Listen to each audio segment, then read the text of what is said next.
اعوذ باللہ من الشیطان الرجیم، بسم اللہ الرحمن الرحیم۔ حامیم عین سین قاف کذالک یوحی الیک وإلی الذین من قبلک اللہ العزیز الحکیم۔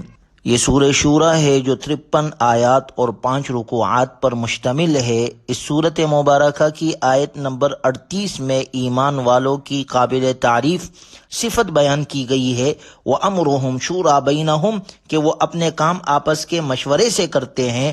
ایمان والوں کی اس نمایاں صفت کی وجہ سے اس سورت کا نام سورہ شورى رکھا گیا ہے۔ مشورے کے لیے عربی کا لفظ شورا استعمال کیا گیا ہے، اسی بنا پر اس سورت کا نام سورہ شورى ہے۔ قرآن کریم کے اعجاز کو بتلانے اور اس کے مثل لانے سے مخالفین کا عجز ظاہر کرنے کے لیے اس کی ابتدا حروف مقطعات سے ہوئی ہے کہ یہی وہ حروف ہے جنہیں جوڑ جوڑ کر قرآن بنایا گیا ہے۔ اگر قرآن کریم واقعی انسان کا بنایا ہوا ہے تو تم بھی ان حروف کو ترتیب سے قرآن کریم جیسے کلام بنا ڈالو۔ پورا قرآن ہی نہیں تو قرآن جیسی کوئی چھوٹی سورت ہی صحیح۔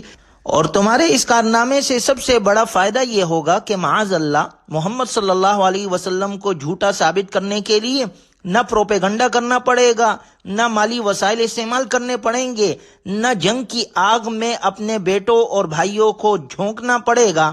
لیکن اس چیلنج کو نہ کل کے منکرین نے قبول کیا، نہ آج کے منکرین قبول کرنے کے لیے تیار ہے۔ یہ قرآن اللہ کا کلام ہے اور جناب رسول اللہ صلی اللہ علیہ وسلم کا معجزہ ہے۔ قیامت تک اس کے مثل نہ کوئی لا سکتا ہے نہ لا سکے گا۔ اس سورت کو حروف مقطعات سے آغاز کرنے کے بعد آپ علیہ الصلاۃ والسلام کو فرمایا گیا کذالک یوحی الیک وإلی الذین من قبلک اللہ العزیز الحکیم۔ اے پیغمبر صلی اللہ علیہ وسلم، اللہ جو عزیز اور حکیم ہے تم پر اور تم سے پہلے جو پیغمبر ہوئے تھے ان سب پر اسی طرح وحی نازل کرتا ہے۔ گویا وحی کا سرچشمہ اولین اور آخرین کے لیے ایک ہی رہا ہے۔ وَكَذَلِكَ أَوْحَيْنَا إِلَيْكَ قُرْآنًا عَرَبِيًّا لِتُنذِرَ أُمَّ الْقُرَىٰ وَمَنْ حَوْلَهَا۔ اور اسی طرح ہم نے یہ قرآن کریم آپ پر وحی کے ذریعے سے بھیجا تاکہ آپ مرکزی بستی یعنی مکۃ المکرمہ اور اس کے ارد گرد والوں کو اس دن سے خبردار کریں جس میں سب کو جمع کیا جائے گا۔ لِتُنذِرَ يَوْمَ الْجَمْعِ لَا رَيْبَ فِيهِ، جس میں سب کو جمع کیا جائے گا جس کے آنے میں کوئی شک نہیں ہے۔ فَرِيقٌ فِي الْجَنَّةِ وَفَرِيقٌ فِي السَّعِيرِ، ایک گروہ جنت میں جائے گا اور ایک گروہ بھڑکتی ہوئی آگ میں۔ یعنی جس نے اس کو مان لیا، اس پر ایمان لایا تو وہ جنت میں جائے گا جس نے اللہ کے احکامات پر عمل کیا، اور جس نے اس کا انکار کیا، اللہ کے احکامات سے روگردانی کی اور اللہ کے اس کلام پر ایمان نہیں لایا، وہ جہنم میں جائے گا۔ وَمَا اخْتَلَفْتُمْ فِيهِ مِنْ شَيْءٍ فَحُكْمُهُ إِلَى اللَّهِ، اور جس کسی چیز میں تم اختلاف کرو تو اس کا فیصلہ اللہ ہی کے سپرد ہے۔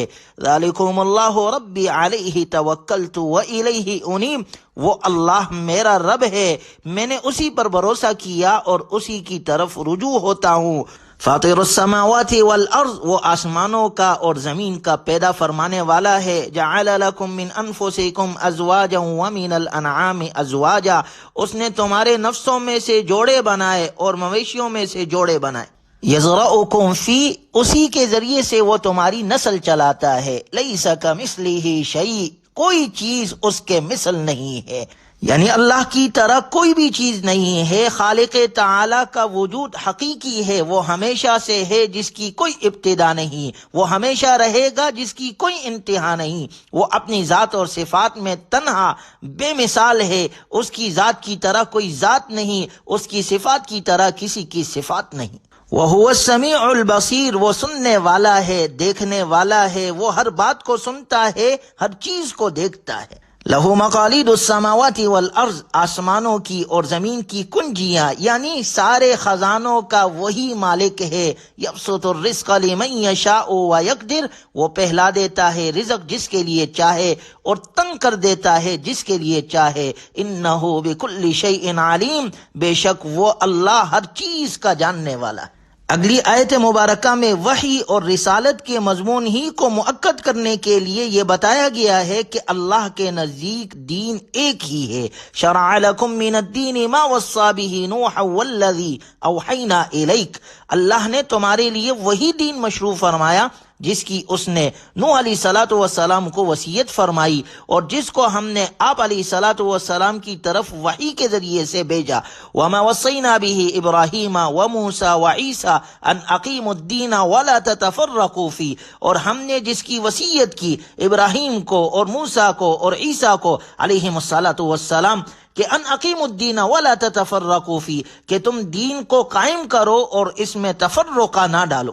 یعنی غور کیا جائے تو تمام انبیاء اکرام علیہم الصلاۃ والسلام ایک ہی دین کی دعوت دینے کے لیے دنیا میں تشریف لائے۔ ان کی شریعتیں اگرچہ مختلف تھی لیکن ان سب کا دین ایک ہی تھا، یعنی دین اسلام۔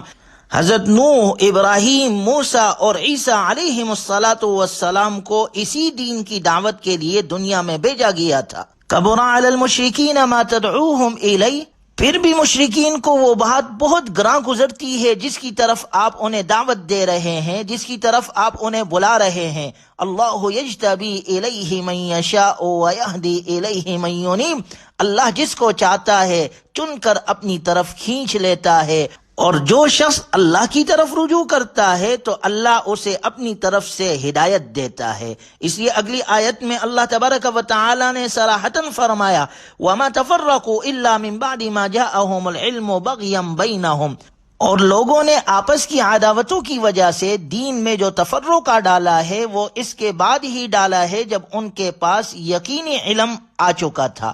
وَلَوْلَا كَلِمَةٌ سَبَقَتْ مِن رَبِّكَ إِلَىٰ أَجَلٍ مُّسَمًّى لَّقُضِيَ بَيْنَهُمْ، اور اگر تمہارے رب کی طرف سے ایک معین مدت کے لیے ایک بات پہلے سے طے نہ ہوتی تو ان کا فیصلہ ہو چکا ہوتا۔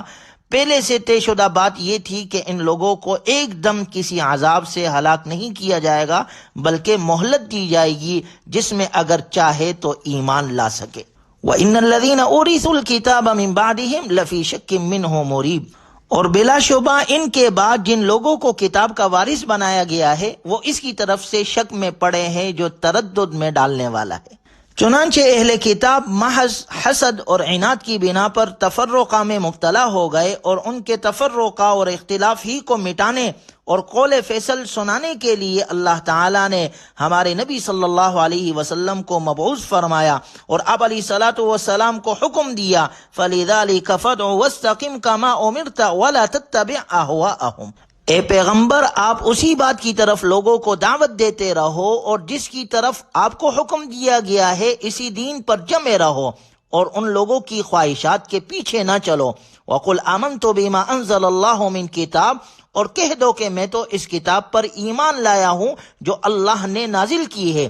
وَأُمِرْتُ لِأَعْدِلَ بَيْنَكُمْ، اور مجھے حکم دیا گیا ہے کہ میں تمہارے درمیان انصاف کروں۔ اللہ ربنا وربکم، اللہ ہمارا بھی رب ہے اور تمہارا بھی رب ہے۔ لنا اعمالنا ولکم اعمالکم، ہمارے لیے ہمارے اعمال ہے اور تمہارے لیے تمہارے۔ لا حجت بیننا وبینکم، ہمارے اور تمہارے درمیان اب کوئی بحث نہیں ہے۔ اللہ یجمع بیننا والیہ المصیر، اللہ ہم سب کو جمع کرے گا اور اسی کے پاس آخر سب کو لوٹنا ہے۔ والذین یحاجون فی اللہ من بعد ما استجیب له حجتهم داحضة عند ربهم وعلیہم غضب ولہم عذاب شدید، اور جو لوگ اللہ کے بارے میں جھگڑا کرتے ہیں یعنی اس کے بھیجے ہوئے دین کو قبول کرنے میں حجت بازی کر رہے ہیں، حالانکہ بہت سے عقل و فہم والے لوگوں نے اسے مان لیا ہے، ان جھگڑا کرنے والوں کی دلیل باطل ہے، ان پر اللہ کا غضب ہے اور ان کے لیے سخت عذاب ہے۔ اللہ الذی انزل الکتاب بالحق والمیزان، اللہ وہی ہے جس نے حق کے ساتھ کتاب قرآن کریم کو اور میزان کو نازل کیا ہے کہ انصاف کے ساتھ فیصلہ کیا جائے گا۔ وما یدریک لعل الساعة قریب، اور تمہیں کیا پتا کہ شاید قیامت کی گھڑی قریب ہو۔ جو لوگ اس پر ایمان نہیں رکھتے وہ اس کے آنے کی جلدی مچاتے ہیں، اور جو لوگ ایمان لائے ہیں آخرت پر وہ اس سے سہمے رہتے ہیں اور جانتے ہیں کہ وہ برحق ہے۔ اللہ لطیف بعبادہ یرزق من یشاء، اللہ اپنے بندوں پر بہت مہربان ہے، وہ جس کو چاہتا ہے رزق دیتا ہے۔ وہو القوی العزیز، وہی ہے جو قوت کا بھی مالک ہے، اقتدار کا بھی مالک ہے۔ اللہ تبارک و تعالی ہمیں دنیا آخرت کے تکالیف سے محفوظ فرمائے، قرآنی تعلیمات اور جناب رسول اللہ صلی اللہ علیہ وسلم کے سنتوں کے مطابق اپنی بقیہ زندگی گزارنے کی توفیق عطا فرمائے۔ وآخر دعوانا الحمدللہ رب العالمین۔